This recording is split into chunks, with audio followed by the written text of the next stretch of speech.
Ngayong hapon, Miss Laura, kumusta? Ngayong hapon po, Kumusta? Para sa imo, anong gipili nimo nga magpalaba sa laundromat store?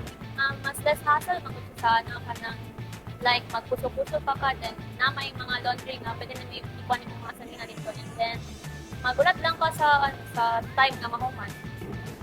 Unsay mga benefits nga kung diri ka magpalaba sa laundromat, especially sa smartwatch? Ang benefits naman po kay ano, like hindi na maghalay nga basa pa yung salina, and then hindi na ka magbanlaw-banlaw pa manuman. Machine is kanang gamay lang ang masulod.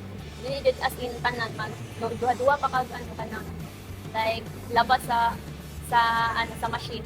Pero pag sa dako, pwede nang imo iisa tanan nimo ang kung daghan nimo ang kanang laundry.